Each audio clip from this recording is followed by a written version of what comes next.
নবী করিম সাল্লাল্লাহু আলাইহি সাল্লাম তরুণদের সবচেয়ে বেশি যে বিষয়ে গুরুত্ব দিতেন সেটি হলো তরুণরা যেন তাদের তারুণ্যকে সকল প্রকার নোংরামো থেকে, সকল প্রকার পাপাচার থেকে, বিশেষভাবে চরিত্রহীনতা থেকে তারা যেন নিজেদেরকে হেফাজতে রাখে।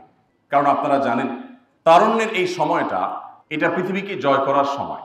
অতি সম্প্রতি আমরা দেখেছি নতুন বাংলাদেশ গড়ে দেওয়ার এই অসাধ্য সাধন করেছিল তরুণেরা।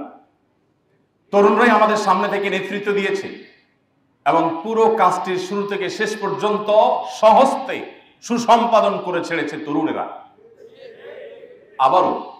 আবারও প্রমাণ হলো তার মাধ্যমে যে তরুণরা জাগলে পৃথিবী জেগে যাবে।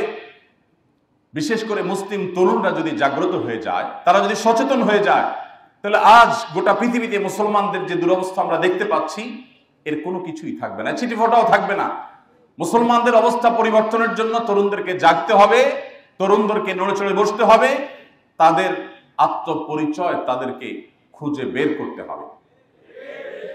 আজ আক্ষেপ হয় সেই তারুণ্যের প্রতি, যে তারুণ্য পশ্চিমা সভ্যতা, পশ্চিমা কৃষ্টি এবং কালচারের প্রভাবে মাথা নুয়ে ফেলে, যে সেখানে নিজেকে বিক্রি করে ফেলে, যে তার জীবনকে, যৌবনকে পশ্চিমা তারুণ্যের প্রভাবে তাদের মধ্যে হারিয়ে ফেলে।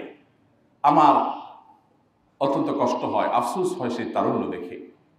মনে রাখবেন, আপনি তাদের বংশধর, আপনি তাদের সন্তান, যারা তাদের তারুণ্যের পুরো সময়টাকে সর্বোত্তম ব্যবহার করে গোটা বিশ্ব চরাচরকে তারা জয় করেছেন।